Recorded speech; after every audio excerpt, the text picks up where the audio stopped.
नमस्कार साथियों, T for teacher के यूट्यूब चैनल पर आप सभी का हार्दिक स्वागत है। आज के इस वीडियो में हम सामान्य हिंदी जो कि शिक्षक भर्ती परीक्षा 2024 से संबंधित है, इस वीडियो में हम सामान्य हिंदी के 15 महत्वपूर्ण प्रश्नों को हल करेंगे और यह हमारा सामान्य हिंदी का पार्ट नंबर 59 है। तो चलिए बिना किसी देरी के आज के इस वीडियो को शुरू करते हैं। यह वीडियो सीटेट परीक्षा के लिए महत्वपूर्ण है, मध्य प्रदेश शिक्षक भर्ती वर्ग 2 और वर्ग 3 के लिए महत्वपूर्ण है, इसलिए इस वीडियो को पूरा देखिए। अगर वीडियो अच्छा लगता है तो लाइक कर दीजिएगा, अपने बाकी साथियों तक इस वीडियो को ज्यादा से ज्यादा शेयर करिए और इसी प्रकार के नए वीडियो पाने के लिए चैनल को सब्सक्राइब करके बेल आइकन को ऑल पर सिलेक्ट कर लीजिए ताकि आपको नए वीडियो मिल सके। चलिए बिना किसी देरी के पहले प्रश्न की ओर बढ़ते हैं। आज का पहला प्रश्न है, निम्न में से भाववाचक संज्ञा नहीं है। प्रश्न को ध्यान से पढ़ना है। निम्न में से भाववाचक संज्ञा नहीं है। पहला ऑप्शन है क्रोध, तो क्रोध आपका भाववाचक संज्ञा है। ऑप्शन बी दे रखा है प्रेम, यह भी भाववाचक संज्ञा है।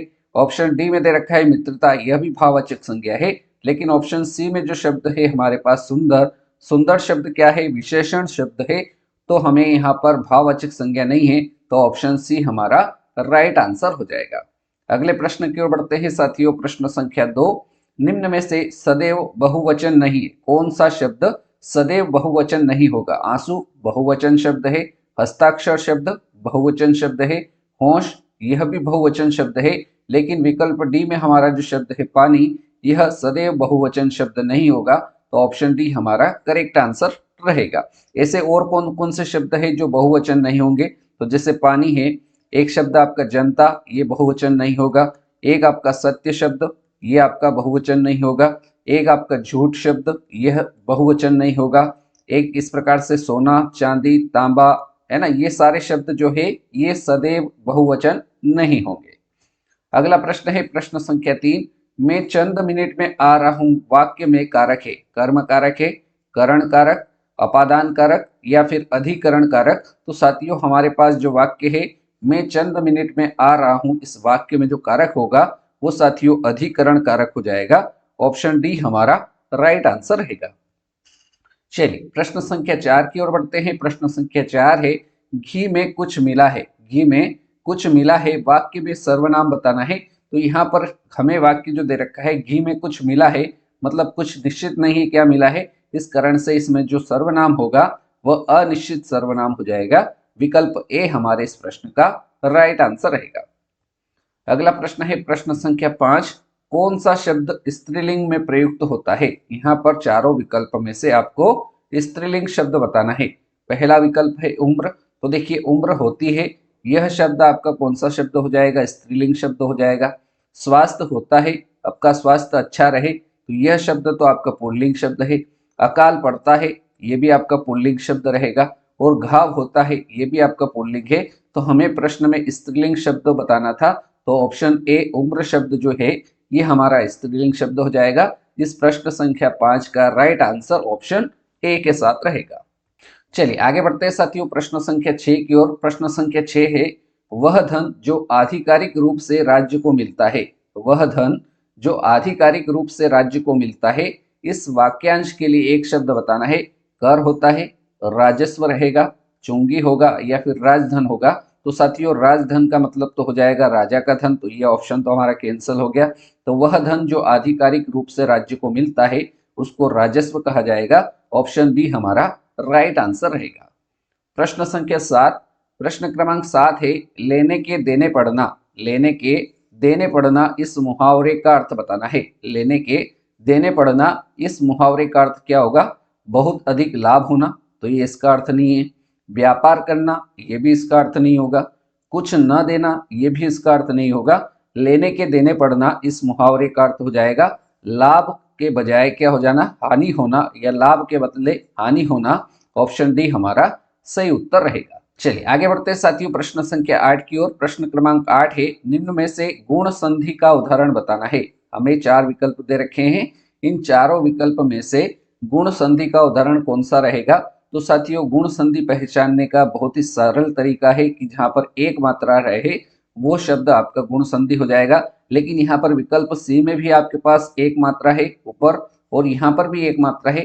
तो सबसे पहले तो यहाँ पर देखिए व के आगे आपका एक चीज यहाँ पर देखिए अन्वेषण शब्द में आपको याद रखना है य, र, ल और व, इनके आगे यदि आधा वर्ण आ जाता है तो वहां पर तो कौन सी संधि हो जाती है साथियों, यण संधि हो जाएगी। मतलब इस अन्वेषण शब्द में कौन सी संधि हो जाएगी, यण संधि हो जाएगी। महोत्सव यहाँ पर एक मात्रा है, इस कारण से इस शब्द में जो संधि होगी वो हमारी गुण संधि हो जाएगी। ऑप्शन ए राइट आंसर रहेगा। चलिए प्रश्न क्रमांक 9 की ओर बढ़ते हैं। प्रश्न संख्या 9 है, निम्नलिखित में से कौन सा शब्द देशज शब्द है। देशज शब्द क्या होता है, तो ऐसे शब्द जिनकी उत्पत्ति का पता नहीं चलता है तो ऐसे शब्द देशज शब्द कहलाते हैं। पहला विकल्प है लाश, बी है धड़ाम, सी है औरत, डी है पतलून। तो इन चारों शब्दों में से देशज शब्द कौन सा हो जाएगा, धड़ाम शब्द जो है इसकी उत्पत्ति का कोई पता नहीं है, तो इस कारण से ऑप्शन बी हमारा राइट आंसर रहेगा। आगे बढ़ते हैं साथियों प्रश्न संख्या 10 की ओर। प्रश्न क्रमांक 10 दे रखा है, नदी शब्द का समानार्थी शब्द है। बहुत ही सरल प्रश्न है, नदी का हमें समानार्थी शब्द बताना है। नाला, तनय, सरिता या सरल। तो नदी का समानार्थी शब्द क्या हो जाएगा साथियों, सरिता हो जाएगा। विकल्प सी हमारा करेक्ट आंसर रहेगा। अगला प्रश्न है प्रश्न संख्या 11, नारी शब्द का बहुवचन रूप क्या होगा। नारी शब्द है और इसका हमें बहुवचन रूप बताना है। ऑप्शन कौन सा सही रहेगा, नारी होगा, नारिया होगा, नारियो होगा या नारिया होगा। तो नारी शब्द का बहुवचन रूप क्या हो जाएगा साथियों, नारिया हो जाएगा। ऑप्शन डी हमारा राइट आंसर हो जाएगा।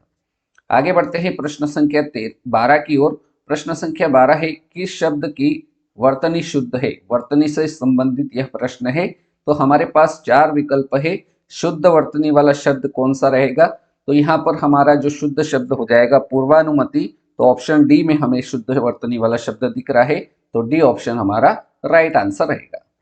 अगले प्रश्न की ओर बढ़ते हैं साथियों। प्रश्न क्रमांक 13, विशिष्ट से सामान्य का सिद्धांत। विशिष्ट से सामान्य का सिद्धांत निम्न में से किस में प्रयोग होता है। विशिष्ट से सामान्य का सिद्धांत किस विधि में प्रयोग होता है, आगमन विधि में, विश्लेषण विधि में, संश्लेषण विधि में या फिर स्वतः शोध विधि में। तो साथियों विशिष्ट से सामान्य का जो सिद्धांत है यह आगमन विधि में प्रयोग होता है। ऑप्शन ए हमारा बिल्कुल राइट आंसर रहेगा। प्रश्न संख्या 14, प्राथमिक स्तर की पाठ्यपुस्तक में कार्टून, भाषण, विज्ञापन आदि बच्चों के भाषा क्षमता विकास में क्या करते हैं। खालिस्तान हमको बताना है, बाधक है, सहायक है, निरर्थक है या फिर अनुपयोगी है।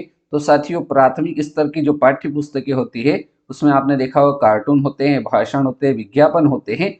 तो ये करने से भाषा क्षमता विकास में सहायता होती है। बी ऑप्शन हमारा राइट आंसर रहेगा। और अब बारी है आज के इस वीडियो के अंतिम प्रश्न की। प्रश्न संख्या 15। प्रश्न संख्या 15 है, उद्योग शब्द में कौन सा उपसर्ग है। उद्योग शब्द है और इसमें हमें उपसर्ग बताना है।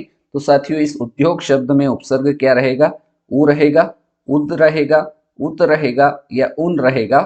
तो उद्योग शब्द में उपसर्ग क्या हो जाएगा, उत उपसर्ग हो जाएगा। हमारा सही उत्तर ऑप्शन सी के साथ रहेगा। तो साथियों इस प्रकार से आज के इस वीडियो में हमने शिक्षक भर्ती सामान्य हिंदी के 15 महत्वपूर्ण प्रश्नों को इस वीडियो में कवर किया। उम्मीद करता हूं ये 15 प्रश्न आपको अच्छे से समझ में आए होंगे। अगर यह वीडियो आपको अच्छा लगा हो तो वीडियो को लाइक करें, अपने बाकी साथियों तक इस वीडियो को ज़्यादा से ज़्यादा शेयर करें और चैनल को सब्सक्राइब नहीं किया तो चैनल को सब्सक्राइब कर लीजिए ताकि इस प्रकार के नए वीडियो आपको मिल सके। यदि आप इन 15 प्रश्नों की PDF प्राप्त करना चाहते हैं तो वीडियो के डिस्क्रिप्शन में हमारे व्हाट्सएप ग्रुप की लिंक है, उस ग्रुप को आप ज्वाइन कर लीजिए तो आपको वहाँ पर सारी PDF शेयर कर दी जाएगी। अगर कोई समस्या हो तो आप इस नंबर पर संपर्क कर सकते हैं 8827302459। ठीक है, तो इस नंबर पर आप संपर्क करेंगे। कुछ भी अगर आपको दिक्कत होती है तो आप वहाँ पर मैसेज कर सकते हैं। यह वीडियो आपको कैसा लगा ये कमेंट के माध्यम से भी बता सकते हैं। आपने इस वीडियो को पूरा देखा उसके लिए बहुत बहुत धन्यवाद। अगले वीडियो में मिलते हैं ऐसे ही नए प्रश्नों के साथ। तब तक के लिए जय हिंद, जय भारत, वंदे मातरम।